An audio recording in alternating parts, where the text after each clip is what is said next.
bienvenue à tous, mesdames, messieurs. Traditionnel message à la nation en prélude à la célébration de l'anniversaire de l'accession du Bénin à la souveraineté internationale. Patrice Talon aura livré le dernier de son quinquennat le 31 juillet dernier. En 15 minutes chrono, l'actuel locataire du palais de la Marina aura invité ses compatriotes à croire en leur capacité à recevoir un réel développement du pays. Un rêve vieux de plusieurs décennies déjà, mais qui piétine toujours, auront été les temps forts du très attendu message des hommages aux chefs d'État qui se sont succédés de 1960 à ce jour. Les performances économiques records réalisées au cours de son mandat, la gestion de la crise sanitaire liée au coronavirus. Message de Patrice Talon à la nation, un discours flatteur ou républicain. Le débat, c'est tout de suite et maintenant, mesdames, messieurs, en notre compagnie, pour l'instant, décryptage, Boni Richard Woro, observateur très averti de l'actualité socio-politique. Il est politologue, socio-économiste. Boni Richard Woro, bonjour. Bonjour, monsieur Yetanji. Je profite de votre antenne pour dire bonjour à tous mes compatriotes et pour leur renouveler toute ma sympathie. Et vous répondre à leur façon, merci pour la disponibilité. En face de vous, pour cet instant décryptage, monsieur Eloge Francis Attadé, il n'est plus à présenter, secrétaire général du réseau des experts en gouvernance et des analystes réalistes du discours pour le développement. Il est membre de l'IPSIA, l'Institut privé panafricain d'études de statistiques et d'intelligence appliquée. Eloge Francis Attadé, bonjour. Bonjour, mon cher Joël. Merci de répondre à cette invitation. Oh, mais c'est moi qui te remercie parce que c'est un plaisir pour moi de venir opiner sur les questions qui touchent à la vie nationale. C'est un plaisir, sachez-le, partagé. 60 ans d'indépendance du Bénin aura singulièrement focalisé l'attention dans un contexte de crise sanitaire toute particulière. Le message du chef de l'État à la nation. Tant il était attendu sur de nombreux chantiers. Mais avant d'apprécier, mesdames, messieurs, ce discours, un petit exercice avec nos invités. Je vais d'abord me retourner vers vous, monsieur Eloge Francis Attadé. Ce message, vous l'avez suivi de bout en bout. J'ai simplement envie de vous demander des attentes comblées ou déçues. Oh, je crois que mes attentes sont très comblées parce que le cadrage m'a plu. Le chef d'État, c'est une première dans son discours que de rendre hommage à ses prédécesseurs. C'est la preuve qu'il a pris la dimension de la charge parce que vous savez qu'il y a un respect pour la fonction présidentielle qui n'est pas une fonction simple. Donc je crois au bout de 4 ans d'exercice, il a compris qu'effectivement, ceux qui l'ont précédé ont quand même eu à poser des jalons importants et à ce titre, il faut reconnaître à chaque régime ses mérites. Je voudrais évidemment aussi dire qu'il a abordé par la suite, comme vous avez constaté, les grandes réformes qu'il a entreprises courageusement et qui ont suscité parfois des incompréhensions, mais qui aujourd'hui sont en train de produire des résultats qui sont appréciés et salués à l'international. Et puis enfin, la grosse pandémie qui secoue l'humanité tout entière. Donc, je crois que quand on voit le cadrage, le chef d'État a articulé son discours sur des points saillants sur lesquels les Béninois, pour la plupart, attendaient et qui se prononcent. Donc, je suis satisfait. Merci à vous, monsieur Eloge Francis Attadé. Oui, monsieur Boni Richard Woro, ce discours, vous l'avez aussi suivi, des attentes comblées ou déçues? Merci, Joël. Vous savez, nous avons tous suivi le discours et je pense que aucune attente n'a été comblée avec ce discours hautement laconique. Je voudrais juste vous faire observer que, compte tenu des effets de la colonisation, nous sommes obligés de nous adresser à nos concitoyens en langue étrangère, qui est le français. Et quand un dirigeant fait semblant d'exacerber cette langue-là, de sorte à ce que l'ensemble des concitoyens ne puissent pas comprendre ce qu'il veut livrer comme discours, c'est déjà un manquement. Mais concernant le discours lui-même, vous avez vu un Patrice Talon très satisfait des chiffres économiques, mais rien n'a été dit sur nos institutions, sur la démocratie, sur les incertitudes concernant les élections qui s'en viennent en 2021, sur la question du chômage, sur la question de la relance économique, sur tous ces chantiers qui sont prioritaires aujourd'hui face aux défis de notre pays, la pandémie du coronavirus, le chômage qui s'en va grandissant, mais on n'a rien entendu. Le discours d'ailleurs a été hautement laconique et pour moi entente comblée, je pense que je suis comme la majorité des Béninois. Je n'ai rien retenu de ce discours, à part que le palais de la République a été rénové. En tout cas, chacun son regard. Mais monsieur Tadé, vous l'avez déjà dit, beaucoup de satisfaction. Quand votre vis-à-vis évoque la question de la démocratie, la tribune, pour vous, était-elle indiquée? Le message du chef de l'État, qui ne l'a pas vraiment évoqué, on doit en tenir rigueur au chef? Non, je crois que le chef de l'État, en sa qualité de... Excusez-moi, je voudrais juste faire remarquer que je n'entends pas du tout mon compatriote quand il parle. C'est ça. Ah bon, okay. Merci bien. Je voudrais en fait rappeler que le chef de l'État, dans son discours, a eu le mérite évidemment d'aborder des questions importantes. Vous savez évidemment que le Bénin, ça fait un moment que nous avions commencé l'expérience de la démocratie. Et bien évidemment, c'est depuis 1960, en temps, nous avions connu la parenthèse révolutionnaire, 72 à 89, et nous avions renoué encore avec la démocratie depuis 90. Alors, il faut avouer que de 90 à aujourd'hui, le chemin que nous avions fait est un chemin important. C'est vrai, jalonné par quelques épreuves, mais on a compris qu'évidemment, au nom de la démocratie, nous avions sacrifié le développement et il fallait, à des moments donnés, prendre des mesures fortes. Vous savez que, par exemple, en 2001, pendant que le coup finissait son premier quinquennat à l'aide de la démocratie, du renouveau démocratique, il y a eu un bilan qui a été fait. Et les acteurs politiques étaient très insatisfaits de la façon dont la gouvernance politique, économique, sociale avait été conduite. Et par conséquent, on avait déjà suggéré qu'il fallait aller à une grande rupture. C'est pourquoi en 2006, quand Boni Yayi est venu, il est venu avec un grand slogan. Ça va changer, ça doit changer, ça peut changer. Alors, les ruptures, plusieurs fois, ont été manquées. Et cette fois-ci, il fallait avoir l'audace. Et je crois que le chef de l'État a incarné un leadership centré sur l'audace, sur l'audace et puis sur le courage. Et c'est grâce à cette audace-là que les réformes, en fait, qui sont un peu difficiles, ont été engagées. Et au plan démocratique, vous avez vu que notre démocratie, elle est saluée parce que depuis la conférence de 90, nous sommes passés comme un laboratoire. Et le monde entier a célébré cette démocratie. Et vous savez évidemment que notre démocratie, évidemment, a fait école en Afrique. Nous sommes devenus un des baromètres. Et aujourd'hui, le chef de l'État a précisé dans ses réformes qu'il a renforcé, évidemment, et consolidé les acquis démocratiques. Et c'est vrai que... Du discours, votre vis-à-vis, samedi, qu'il y a eu un silence. Vous partagez l'avis? Non, il n'y a pas eu un silence. Je crois qu'il a été expressif. Le discours est laconique, contrairement au discours socialiste pompeux, du verbiage. Je crois qu'il faut que nous changions un peu de cap et que nous apprenions à dire les choses avec concision et précision. Moi, j'aime ceux qui ont un style assez clair et simple. Je crois que les mots qui ont été choisis ont été des mots judicieusement choisis et le message, à mon sens, a été bien perçu par le peuple béninois.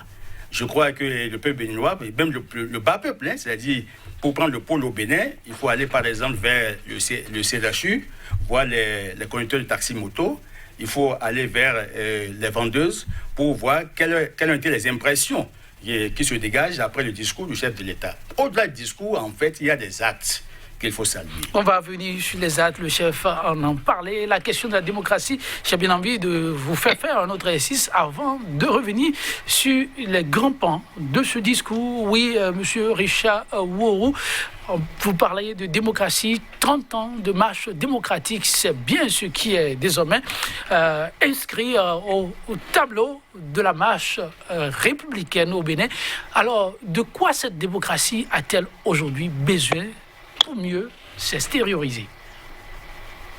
En réalité, vous savez, étant donné que la démocratie a été une réponse politique à une crise socio-économique, il faut que l'économie soit prospère pour pouvoir nourrir la démocratie, parce qu'il faut arriver à financer la démocratie. Par conséquent, qu'est-ce qu'il faut aujourd'hui pour notre démocratie? Il faut une économie qui puisse la propulser. Et c'est là que nous venons sur la question de la démocratie elle-même. Parce que notre démocratie, comme je le disais tantôt, a été une réponse politique à une crise socio-économique. Donc une crise économique d'abord, qui a été attribuée à la faillite du régime de Mathieu Kérékou. La crise a été exacerbée par les politiciens qui l'ont transformée en crise politique et après en joute politique. Le problème, c'est que dès 1990, on devait procéder à la mise sur pied d'un modèle économique pour pouvoir nourrir la démocratie, ce qui n'a pas été fait. Donc aujourd'hui, la question de l'économie n'est pas seulement la question de Patrice Talon. Non, on peut lui donner ce bénéfice du doute. Mais le problème que nous avons aujourd'hui, c'est que l'économie en elle-même, qui servira de nourrir cette démocratie, n'est pas inclusive. Les chiffres que Patrice Talon vient vendre aux Béninois sont des chiffres qui sont liés à des secteurs d'activité qui sont liés à lui-même, ce secteur d'activité économique. Donc, notre démocratie aujourd'hui, elle est à terre. Or, cette même démocratie, s'il y a des gens qui sont contre la démocratie, que les gens prennent Patrice Talon lui-même comme indicateur, parce que la démocratie, elle est tellement bonne qu'elle a permis à Patrice Talon, ennemi juré de Yahi Boni, de venir prendre le pouvoir. Donc la démocratie est quelque chose à améliorer. Aujourd'hui, l'état de la démocratie, moi j'entendais du président de la République de nous dire exactement quel est l'état de notre démocratie, au lieu de citer des chiffres économiques qui, nous savons tous, ne sont pas réellement ce que vivent les Béninoises et les Béninoises. Donc, du chef de l'État, on attend un état des lieux de la démocratie. L'état des lieux de la démocratie, M. Lojatade, il n'est pas des plus satisfaisants? Non, je crois qu'en fait, je n'ai pas qualité à enseigner l'histoire politique à M. Richard. S'il revise un peu l'histoire du Bénin, de 60 jusqu'à aujourd'hui, il comprendra qu'entre 60 et 72, en 12 ans d'exercice de vie démocratique, nous avions connu beaucoup d'instabilité et parfois d'errement. Et je voudrais vous rassurer qu'aujourd'hui, on sent que le Bénin est en train d'emprunter le chemin en fait, du développement. En fait, pour la première période sur laquelle j'aimerais que vous puissiez avoir beaucoup d'informations, écoutez, on est allé à l'indépendance en 1960. Aujourd'hui, ça fait 60 ans. Mais figurez-vous qu'en 60, on n'avait même pas encore un programme de développement. Le programme de développement qui a été mis en œuvre au Bénin, au Dahomey d'alors, c'est le plan quinquennal 62-65. Après ça, et puis ce plan a été élaboré par des experts français et techniciens français. Après ça, on a eu un autre plan, le plan 66-70, élaboré en 6 mois par des experts évidemment de du Fonds d'aide et de la coopération, FAC, et puis du FIDOM, Fonds d'investissement pour le développement d'outre-mer. Alors, et puis, après ça, on a eu un plan d'urgence, 71-72. Alors, figurez-vous qu'un pays qui va à l'indépendance en 60 et qui a attendu 2 ans, parce que Maga, c'est le 29 décembre en 62, pratiquement, et à la veille du renouvellement du gouvernement, qu'il a fini par présenter son plan de développement à l'Assemblée nationale. Alors, on a navigué à vue. Vous avez vu que notre pays aussi a connu au plan politique une instabilité politique et gouvernementale. Alors, vous avez vu que les crises, parce que le Dahomey allait à l'indépendance dans une situation économique délétère, difficile, au point qu'à partir de 61 même, le ministre des Finances et du Budget du président Koutoukou Maga a été obligé d'annoncer dans l'hebdomadaire Homme Nouvelle des mesures fortes, dont les plus importantes portaient sur l'abattement. Il y a eu plusieurs abattements de salaire sur les soldes des agents de l'État. Difficilement, on est arrivé, évidemment, à gérer le Dahomey. Et vous avez vu que notre histoire a été ponctuée par plusieurs crises. Il a fallu 72 pour que les 3A, AIP, Aladaye et Assogba, appuyés par Kérékou, fassent le coup de 72 pour mettre fin au balai présidentiel et maintenant asseoir une autre politique. Et on a connu les 3 glorieuses, 30-72, 30-74, 30-75. Après 74, nous avions fait l'option socialiste à partir du discours de Goro. Et vous avez vu que la prospérité du Bénin, c'est 10 ans, 72 à 82. À partir de 82, déjà, il y avait des signes qui annoncent le changement de cap. Et la première table ronde a été organisée ici en 83. Je veux vous dire qu'en 86, par exemple, on est allé au jet de recrutement. 87, 88, malgré les mesures qui ont été prises pour restructurer les entreprises d'État et autres, là, nous sommes allés à la banqueroute. Et au point qu'en 89, le régime qui était un régime socialiste a été signé des accords avec les capitalistes. C'est le premier pas pour avoir des conditionnalités pour financer et relancer, évidemment, le développement du Bénin. En 90, maintenant, on est allé à la conférence des forces vives. C'est vrai que là, nous avions fait un balayage pour définir une option nouvelle au plan politique. Mais on a fait aussi un choix économique. C'est le libéralisme économique. Vous aviez dit qu'à la conférence, il n'y avait pas une option économique. Non, il y a une option économique, puisque nous sommes partis de l'économie planifiée, qui s'est effondrée avec le système en 89, pour maintenant aller à une économie libérale. Et fort de cette option-là, les bailleurs, les partenaires ont quand même pas fait confiance au Bénin, et de nouveaux investisseurs se sont rués sur le Bénin. Et il faut avouer que de 90, en fait, disons 91, parce qu'on a connu une transition où le président Soglo était Premier ministre, qui est le co-président, mais de 91 à aujourd'hui, ça nous fait 5 alternances démocratiques. En fait, je voudrais vous dire en fait qu'en démocratie, ce sont les élections organisées et l'alternance qui sont les mamelles nourricières de la démocratie. Et le Bénin a toujours enregistré, organisé et réussi des élections démocratiques avec des alternances qui sont passées sans qu'il n'y ait effusion de sang. Donc, aujourd'hui, au plan politique, au plan démocratique, notre démocratie n'est pas menacée. Bon, en plus, dès lors que les alternances ont été enregistrées, il y a qu'il faut voir, au plan politique, est-ce que les institutions fonctionnent? Et vous donnez quelle réponse? Les institutions fonctionnent normalement. Parce quand on a senti que ces institutions, à un moment donné, ont commencé à être rouillées, qu'est-ce qu'on a fait? On a dit qu'il faut agir sur la loi fondamentale, en fait sur le texte constitutionnel, qui est la base normative. Et naturellement, vous avez vu qu'à la faveur des élections qu'on a organisées et qui ont engendré quelques violences, nous en sommes venus à un dialogue dédié, en fait, des assises politiques d'octobre 2019, qui ont permis maintenant de toucher un peu à notre texte fondamental. Alors, monsieur Richard Worou, voilà un peu le parcours retracé par monsieur Francis Attadé. Votre regard, un peu toujours d'insatisfaction ou rassuré? Je remercie mon compatriote pour la leçon d'histoire.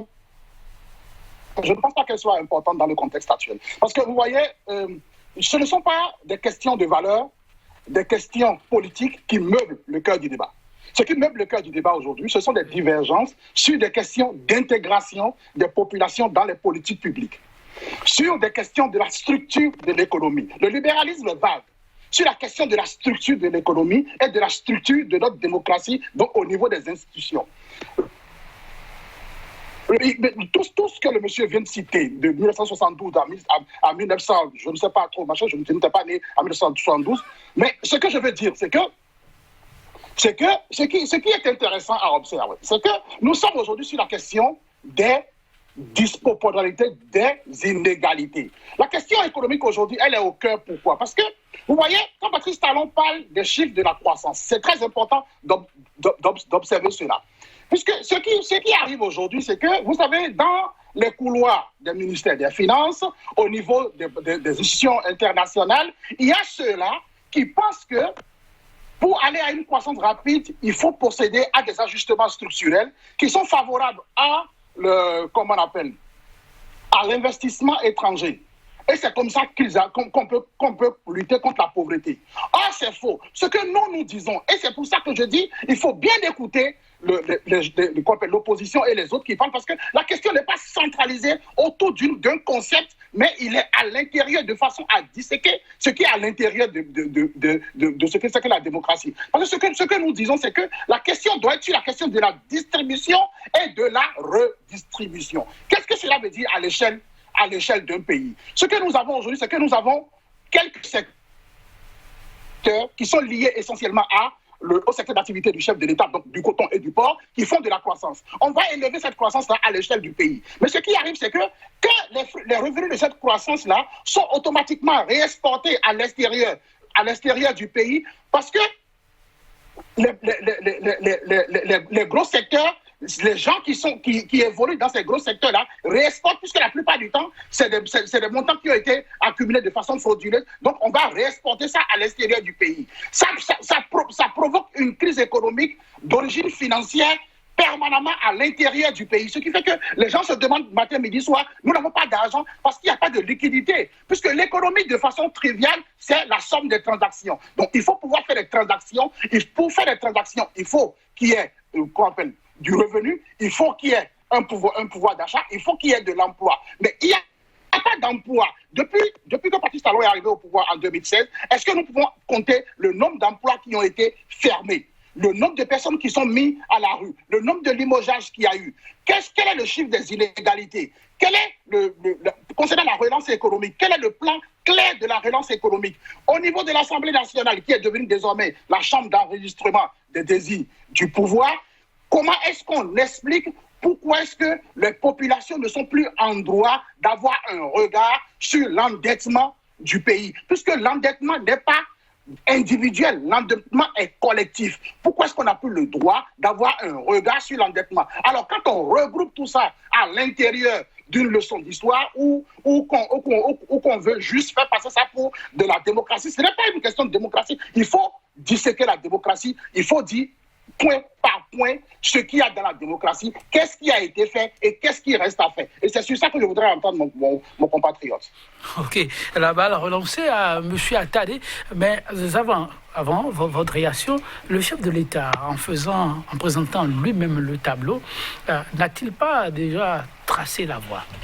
Je crois que le chef d'État était assez clair. C'est ce que je disais à M. Richard, que s'il avait bien suivi ce discours avec l'œil de l'expert et non l'œil de l'opposant, il comprendrait qu'effectivement, le chef de l'État a été suffisamment limpide. Alors, j'aimerais vous lui dire une chose. Au plan politique, en fait, la démocratie suppose qu'il y ait une voix discordante pour porter la contradiction. Et effectivement, ceux qui sont là, les gouvernants en ont besoin. Alors, il appartient maintenant à l'opposition de s'organiser. Si l'opposition n'arrive pas à s'organiser pour investir l'espace politique et faire des propositions alternatives qui, évidemment, prendraient en compte les aspirations profondes des populations, ce n'est pas la faute, en fait, au pouvoir. Parce que nous sommes sur un terrain politique et puis il n'y a pas de cadeau. Le pouvoir ne se donne pas, le pouvoir s'acquiert. Et parfois, c'est forcé et contraint qu'on arrive à conquérir l'espace politique.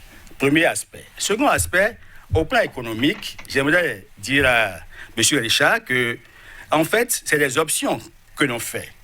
Pendant longtemps, nous avions appris à gérer le quotidien. Alors, si nous voulons faire de la projection, un peu comme le Ghana le fait, le Ghana de 92 à 2035, alors il faut que nous ayons un regard plus large, plus ouvert, plus panoramique, si nous voulons faire de la projection à long terme. Forcément, quand on veut faire de grandes réalisations et faire des projections, on est obligé de se retrousser les manches et d'adopter une gouvernance plus rigoureuse en fonction des objectifs que nous nous fixons. Et je crois qu'aujourd'hui, la gouvernance qui est là est plus méthodique, elle est rigoureuse et en fait, elle met d'abord au cœur l'intérêt général. Il restera après maintenant que chacun trouve le confort individuel. Or, pendant longtemps, c'est les individus qui sont enrichis au détriment de l'État. Monsieur Richard Auroux, oui, ça c'est l'un des pans de l'intervention du chef de l'État en personne, puisqu'on a promis un décryptage. Pendant longtemps, Richard Auroux, vous avez suivi le chef de l'État qui vient ainsi d'être paraphrasé. Pendant longtemps, a-t-il laissé entendre subtilement, voilà, ce sont des individus qui se sont enrichis. Aujourd'hui, on a décidé d'aller autrement. Collectivement, que le pays se développe et ainsi, les gains pourront rejaillir sur chaque citoyen. Vous en dites quoi?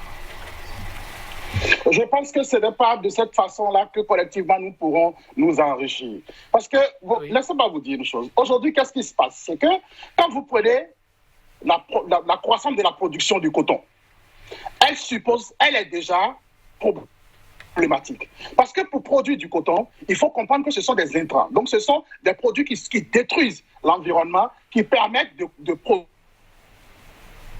ce coton-là.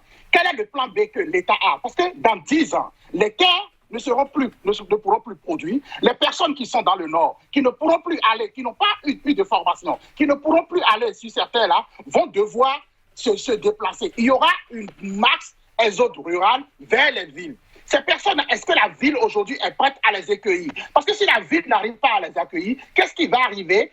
La frustration de ces personnes sera exacerbée par des groupes djihadistes qui forment une ceinture aujourd'hui autour de notre pays.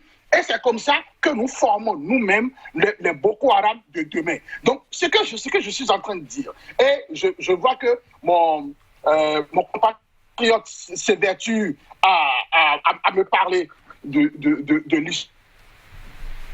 Je veux bien que nous parlons d'histoire, que nous projetons dans le futur. Je veux que nous soyons pragmatiques aujourd'hui. Il ne faut pas rester dans l'idéologie. Il faut rester concret sur le terrain. Aujourd'hui, après 3 années de bonne croissance, 3 années de croissance consécutive, est-ce qu'il est possible à la dame qui est à Dra-Dokodi, si elle tombe aujourd'hui dans sa salle de bain et qu'elle a 30 minutes de vivre, est-ce qu'elle peut appeler une ambulance dans 20 minutes pour venir la chercher? Vous répondez quoi? Est-ce que récemment... Comment? Vous répondez quoi à la question vous-même? Mais vous savez que c'est impossible. Elle va mourir. Parce qu'il n'y a pas d'ambulance dans 30 minutes pour aller la chercher. Pourtant, nous venons de faire... On nous parle de richesse collective. Mais la richesse collective, elle passe par là. Elle passe par la santé collective. Sans santé collective, on ne peut pas... Alors, c'est pour vous dire que moi, je ne suis pas essentialiste de la croissance comme seul moyen de développement. Le développement doit d'abord mettre au sein, le programme doit d'abord mettre en son sein la personne humaine. Or, aujourd'hui, nous avons une politique totalement de droite, avec Patrice Talon, qui pense qu'il faut juste faire comment on appelle, de la rigueur budgétaire, il faut réduire la charge de l'État, il faut virer des employés, il faut fermer des entreprises, il faut aller sur le terrain politique, tripatouiller les lois, avoir comment on appelle, des lois à tous les jours pour réussir à gouverner un pays. Et moi, je me rappelle de ce discours-là que Patrice Talon disait quand il était en France, il disait des petits pays comme le Bénin, on devrait pouvoir rapidement... C'est que ça montre déjà tout le mépris et toute la disposition dictatoriale de la personne à vouloir gouverner dans la violence. Parce que pour lui, le Bénin est un très petit pays et on doit pouvoir je ne sais pas, le manipuler. On doit pouvoir mettre les gens dans une petite boîte, les enfermer et faire de ça ce qu'on veut. Non, ce n'est pas de ça qu'il s'agit. Mais moi, je ne voudrais pas rentrer dans la polémique. Je voudrais que nous restons strictement sur le terrain du concret, du pragmatique. Qu'est-ce qui peut changer aujourd'hui avec 3 années de croissance? Vous ne pouvez pas en citer? Je vous lis ce passage, vous allez me dire ce que vous en pensez. Mais alors là, très honnêtement, Patrice Talon, oui, qui dit ceci. Alors, je vais vous lire en substance, pour assurer, dit-il, son développement, ce qui tient à cœur à chaque concitoyen, notre nation, dit-il, ne saurait se permettre, pour longtemps encore, la répétition d'erreurs ni la persistance de choix qui se révèlent inefficaces, voire nuisibles à son avenir. Vous aussi, vous parlez d'avenir. Alors, c'est le sens, dit-il, des réformes majeures que le gouvernement met en œuvre depuis bientôt 5 ans avec votre précieux soutien, vos concitoyens. Les résultats déjà perceptibles, de plus en plus appréciés et salués à l'international, traduisent la pertinence de l'option en faveur d'une vision claire pour le développement de notre pays et d'une gouvernance rigoureuse dans tous les secteurs, débarrassés de la corruption, des détournements et de la prévarication. Et c'est ce qui a permis à notre pays, dans le cadre de l'évaluation par la Banque mondiale des politiques et des institutions nationales en 2020, d'être classé 2e du continent africain en matière de gestion économique. J'enchaîne avec ceci, vous permettez. En 2019, le Bénin a été classé 1er des pays francophones d'Afrique en matière de transparence budgétaire par une structure internationale d'enquête partenaire de la Banque mondiale, du FMI et de l'OCDE. Cette rigueur dans la gouvernance associée aux efforts de chacun a permis à notre pays, depuis le début de cette année, de sortir de la liste des 25 pays les plus pauvres de la planète et de quitter la catégorie des pays à faible revenu pour intégrer le groupe des pays riches à Boni-Ourou à revenus intermédiaires. Est-ce qu'il ne faut pas, Richard Boni-Ourou, s'en féliciter? Un pas de plus, n'est-ce pas? Vous savez, je suis tout à fait d'accord avec vous que quand on parle sur le terrain des revenus intermédiaires, c'est un peu plus logique que quand on parle du pays, de la croissance du produit intérieur brut. Mais combien de personnes ont un revenu aujourd'hui au Bénin? Vous savez, moi, je ne veux pas aller dans de longs débats, mais si la politique est de radier un maximum de personnes pour en rétribuer une petite portion et dire que le revenu est normal et que maintenant nous sommes passés à une étape suivante, oui, nous sommes d'accord. Parce que le nombre de personnes aujourd'hui qui sont rémunérées, nous pouvons les compter sur le bout du doigt. Mais l'ensemble des Béninois, est-ce que l'ensemble des Béninois est rémunéré? Moi, je veux aujourd'hui qu'on me dise le chiffre les chiffres de la pauvreté, le niveau des inégalités.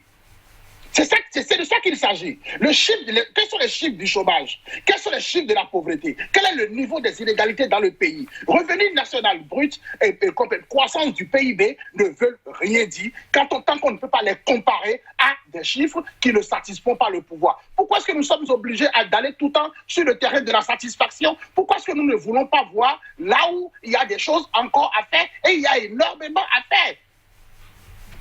Monsieur Francis Attalé. L'inflation législative, oui. Le trop-plein des lois aujourd'hui, à quoi est-ce que ça a contribué? Ça a contribué à des assassinats, les 1 et 2 au Bénin. Est-ce que vous pourrez aller dire aux enfants de Dame, comment on appelle, à Moussou, qui est décédé lors des événements de 1 et 2, que le Bénin est passé à un stade supérieur et que nous avons un revenu meilleur? Ils vous diront non. Pourtant, ces enfants sont des enfants de la République. Cette dame-là, elle partait chercher ses enfants qu'elle allait nourrir, qui allaient grandir, aller payer même une boîte de tomates, payer une TVA dessus, qui serviront à payer les dettes de Patrice Talon. Mais cette dame a été assassinée par des soldats. Et aujourd'hui, personne n'en parle. Le président de la République n'a même pas eu le courage, dans aucun de ses discours, de rendre hommage à cette personne-là, à Fiac Bébédi qui est mort dans le parc. Donc moi je pense qu'il faut parler des inégalités, il faut parler de ce qui ne va pas, il faut parler du chômage, il faut parler comment on appelle, de la lutte contre la corruption. Quels sont les chiffres de la lutte contre la corruption? Combien est-ce que la lutte contre la corruption nous a rapporté au Bénin? Pourquoi est-ce que malgré qu'il n'y a plus de corruption, puisque aujourd'hui on nous parle de maîtrise, de la maîtrise du déficit budgétaire, de la lutte contre la corruption, de la croissance, mais tous ces indicateurs-là ensemble, est-ce que ça a permis à la dame de Djerebé, quand elle tombe dans sa salle de bain, d'avoir une ambulance devant sa maison dans les 30 minutes qui suivent? La réponse est non. Alors, en quoi est-ce que nous avons avancé? Monsieur Francis... À part la restauration du palais, bien sûr. Votre vis-à-vis semble dire que les chiffres avancés contrastent avec le quotidien des Béninois. Et pour lui, c'est à raison. Trop de chômage, trop de licenciements. Et c'est autant d'inégalités qui ne peuvent pas permettre aux Béninois, en tout cas... Paris, Chaboni, Ourou, de se frotter les mains et de bomber les torses pour dire que de fierté. Je crois que je me dois d'abord de lui apporter quelques éclaircissements. Allez-y. Il a abordé la question du coton, la production cotonnière. Non, je voulais dire à M. Richard qu'en fait, il faut voir quels sont les axes, les piliers en fait de l'économie béninoise. Au Bénin ici, et nous avions fait le culte depuis le temps colonial, c'est la monoculture. Vous savez que c'était le palmier. En fait, je n'osais pas parler de l'esclavage.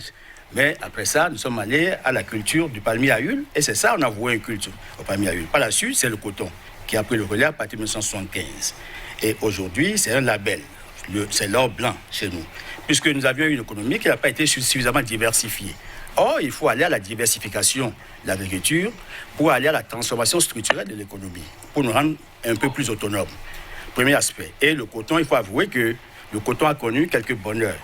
Je salue, paix à son âme, le président Kédékou, qui a réussi à battre le plus grand record avant le président Talon, puisque c'est sous son règne, 2004-2005, qu'on a atteint 400 000 tonnes de coton graine. C'est un grand record. Le président Boni a fait 10 ans, mais n'a jamais pu dépasser le seuil de 325 000 tonnes. Aujourd'hui, avec le président Talon, nous avions réussi à atteindre le seuil de 678 000 tonnes et nous sommes à 700 et quelques 1000 tonnes. Je crois que c'était un record. Nous sommes passés premier producteur de coton.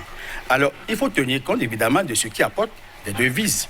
Il faut travailler sur cet aspect-là. Et puis le second aspect, en fait, le port de Cotonou, en fait, c'est un fleuron de l'économie nationale. Donc, il faut assainir la gestion du port et optimiser les recettes. Car c'est ça, en fait, qui apporte au budget national la santé dont on a besoin pour engager les grandes œuvres, pour être moins dépendant, évidemment, des investissements étrangers. Alors, il faut avouer que les aspects liés à l'économie, au coton et puis au port, c'est des choix qu'on fait pour éviter les erreurs du passé. Alors, sur la démocratie, j'aimerais lui dire qu'en fait, il faut des lois, parce qu'il a parlé d'inflation des lois au Parlement. Il faut des lois, en fait, puisque le système démocratique est corsé par des lois. Et ce sont les lois, en fait, qui définissent les rapports qui doivent exister entre les individus et les institutions. Il faut que nous réglementons, en fait, la vie pour avoir une vie normale au plan démocratique. En fait, il faut dire à M. Richard que le renard libre dans le poulailler libre, ça crée du désordre. en fait, la liberté opprime, et c'est la loi qui affranchit et qui libère. C'est pourquoi il faut se doter des lois en fonction, évidemment, de la vision que l'on a pour son pays. Alors, les lois actuelles sont-elles en harmonie avec le grand rêve du Béninois de pouvoir, enfin, en tout cas, souffler et atteindre la question du développement, d'après vous? Je crois qu'une des grosses erreurs, je prends par exemple deux lois. La première loi, c'est la loi relative, par exemple, à l'encadrement politique. Vous avez vu que depuis 1990, au nom du multipartisme intégral, nous avions joui et on a créé une kyrielle de partis politiques. Nous sommes allés à 250-300 partis politiques pour un petit pays comme le nôtre. Et vous savez que quand on a fait le diagnostic, c'est qu'il y avait une création anarchique de partis.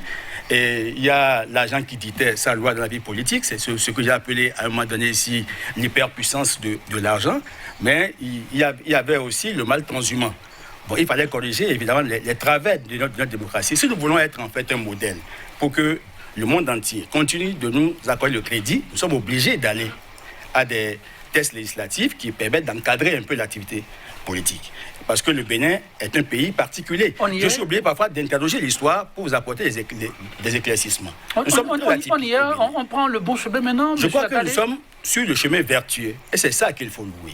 Alors, monsieur Richard Boniwo, nous sommes passés en fait, au plan politique, je veux dire à Richard, des clubs prestataires de services électoraux à des partis qui se constituent maintenant avec une envergure plus nationale. Alors, monsieur Richard Boniwo, vous voyez le paysage politique béninois. Est-ce que ce n'est pas beaucoup de satisfaction pour vous qui aussi, en son temps, avez eu à vous plaindre un peu de la cacophonie observée au niveau des formations politiques? Est-ce qu'on ne peut pas dire que l'assainissement, on y est progressivement? Est-ce que vous êtes heureux de cet assainissement-là qui a eu pour corollaire l'assassinat des personnes, les 1 et 2, la mort, la saisie des corps des Béninois, la séquestration de l'ancien président Thomas Boni Yahi, la révolte qu'il y a eu à Savin et aux environs? Voilà, tout ça sont les résultats de ce que vous appelez l'assainissement du milieu politique. Mais je voudrais juste vous rappeler quelque chose. En démocratie, il ne revient pas à un chef d'État, à une personne qui soit chef d'État ou non, de décider du nombre de partis politiques qui doivent exercer dans un espace politique. Il ne revient pas au chef de l'État de l'exprimer. Par conséquent, cette loi qui dit qu'il faut recadrer, qu'il faut assainir le milieu politique est pour moi nulle et non avenue parce qu'elle n'a servi à rien. Au contraire, elle a accouché que du désordre. Nous avons vu aujourd'hui, lors d'un processus électoral, sous un même processus électoral avec un même mandat, des élus fonctionnent sous deux régimes juridiques distincts. Alors, on a mis pause. En plein processus électoral, on a mis pause, on est allé à l'Assemblée nationale, on a tripatouillé la loi rapidement, on est revenu encore plus. Mais écoutez, ce sont des démarches qui n'honorent pas le Bénin. On ne peut pas diriger un pays comme ça tous les jours en tripatouillant, en triturant les choses, en rafistolant. Non, ce n'est pas comme ça qu'on dirige un pays. Une gestion, ça se planifie. Ça ne se décide pas un beau matin. Parce que ce qui se passe, ce que j'essayais de vous expliquer, quand mon compatriote dit oui que nous avons des programmes de développement, nous avons des plans économiques, il n'y a pas de réel plan économique. Parce que tout ce qui se fait, c'est le même keynésianisme que les gens font depuis des lustres. C'est qu'à chaque fois, pour relancer l'économie, on va augmenter les charges de l'État, on va compter sur des contrats et compter sur la capacité à recevoir des impôts pour payer le crédit et ainsi de suite. Et ainsi de suite, on embarque dans un cercle vicieux parce qu'à chaque fois, il faut aller emprunter de l'argent, augmenter les charges de l'État, faire des dépenses en infrastructure et autres. Mais ça, ce n'est pas un plan, un modèle économique. Ce que nous appelons modèle économique, c'est qu'aujourd'hui, vous avez une démocratie qui est une belle maison, mais à l'intérieur de cette maison-là, les gens n'ont rien à manger. Voilà comment est-ce que notre démocratie est aujourd'hui. La démocratie est belle, mais à l'intérieur, les gens n'ont pas à manger. Les gens sont restés à l'intérieur et aujourd'hui, il est arrivé un fils qui dit, écoutez, moi, j'ai fait, et les gens lui disent, mais vends ta maison, vends ta porte, vends ta clôture. Et c'est comme ça que Patrice Talon a commencé par liquider tous les acquis de la démocratie. Il a commencé par liquider les droits, il a commencé par liquider, les acquis sociaux. Et l'ensemble de ce que la démocratie comporte a commencé à être vendu parce que quand Patrice Talon va sur le marché financier, les gens lui disent, écoutez, dans votre pays, je pense qu'il y a des problèmes de grève et s'il y a des grèves, peut-être que vous n'arriverez pas à me rembourser mon argent, alors moi je préfère que vous alliez régler la question de grève.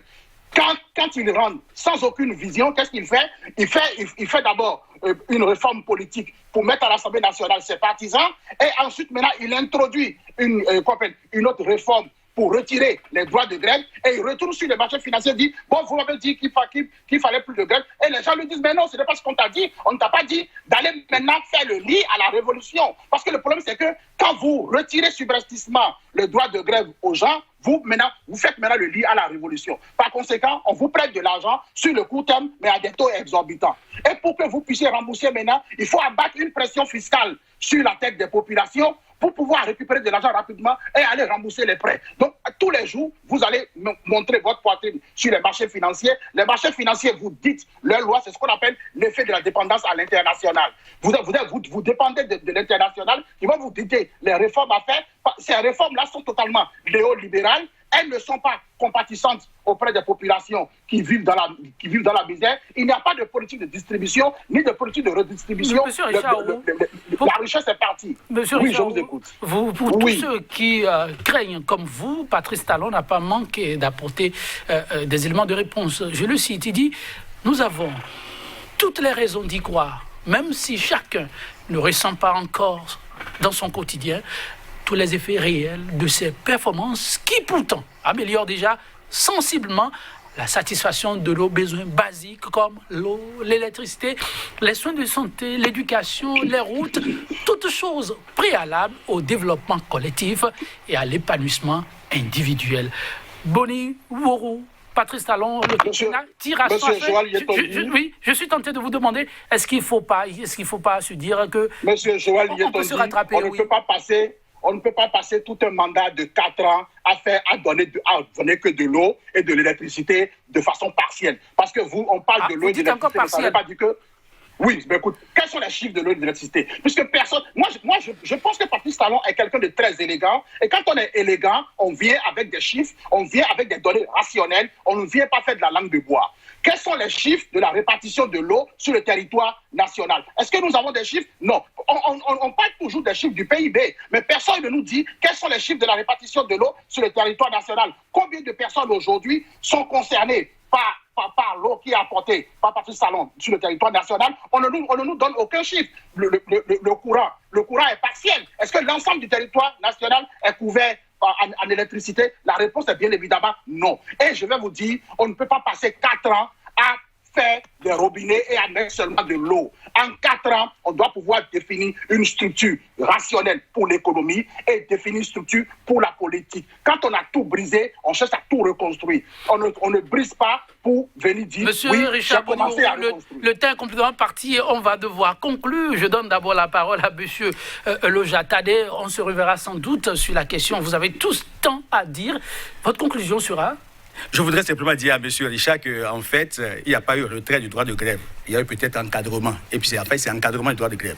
Et deux, la réforme, en fait, les réformes qui ont été engagées courageusement par le chef de l'État ont touché à tous les secteurs et ont produit des résultats qu'aujourd'hui, les institutions internationales saluent. Donc, il faut dire à Richard que je rassure qu'il faut qu'on accompagne le chef de l'État pour que nous puissions sortir de l'ornière et mettre le pays sur les rails de développement. Merci, accompagner le chef d'État pour pouvoir sortir de l'ornière. Votre mot de la fin, 15 secondes, M. Richard Boni.